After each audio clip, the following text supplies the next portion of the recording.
Education still in the spotlight, as you can imagine, a big talking point in South Africa at the moment. With the 78.2% of Matric learners that managed to pass, the remaining percentage must now change their plans. Repeating the year, perhaps hunting for a job. Those are some of the possibilities. According to the Department of Basic Education, 55 schools have constantly and consistently underperformed, obtaining 40% and below pass mark over the period of 5 years. Well, it has promised to take drastic action to prevent this in 2014. Let's unpack this further now. Godwin Khosa, Chief Executive Officer of Jet Education Services, has done extensive research in this field. He now joins us to tell us more. A very good morning to you. Thanks again for joining us. Good morning, Ayanda. What are some of the reasons why students underperform and even fail? I know it may seem basic that perhaps they just didn't do their share, but it's not as simple as that often enough. Isn't that the case?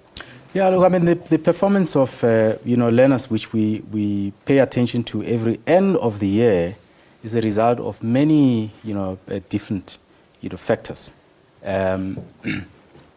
which concerns a range of people who are involved in education. So, including the learners, the teachers, the school managers, the district officials and provincial officials, and more importantly, the households. So the parents and the elders in the household who also have a responsibility to carry in supporting the kids to go through the learning and teaching expectations throughout the year. So it's a fairly complex exercise or phenomenon, and it requires all those who are involved in learning and teaching to play their roles and play their roles effectively. So not doing that, having any of those stakeholders not carrying out their roles would actually contribute to dragging down the learners from performing, as well as the young men whom we've just seen. Yeah. I know you've done extensive research into this. So what have you found in terms of intervention by the state when it comes to pre and post failure of a particular individual? Yeah. Look, I mean, I would like to be a bit broader. The state is one of the stakeholders of institutions that have to make interventions.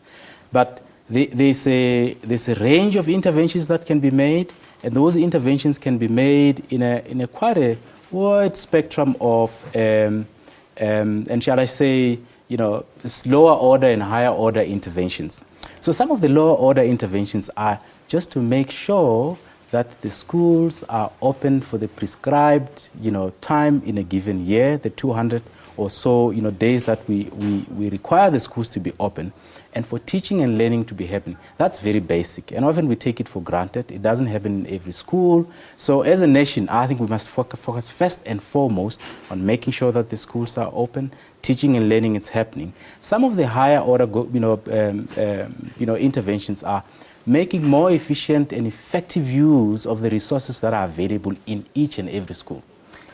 In this country, we're very, very lucky, You've got teachers who are paid month in and month out. Those should be seen as a resource. They must be efficiently and effectively used to improve learning and teaching. The time that's available, the desks that are in the schools, the buildings that are in the schools, the books that have been in the schools. And in fact, government has put in more books into the schools. We're going to have to increase the efficiency and the effectiveness with which we utilize the resources towards the improvement of the quality of education. In about 15 seconds, is it unrealistic of us to one day expect a 100% Matric pass rate in South Africa? It's not unrealistic, but it requires South Africans to work together.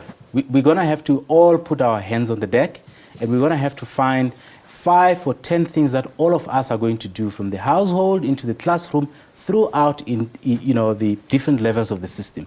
And we're going to have to believe in that. We're going to have to motivate everybody involved in education to do what they need to do, whether it's teacher unions, teachers, parents, the minister, the DG, and the people who sit in districts. We all have to focus on one thing: improving the quality of education. And I think it's a common concern for all those involved. My thanks to you. There's never enough time for such discussions, but I think it is an ongoing discussion that we'll continue to take a look at.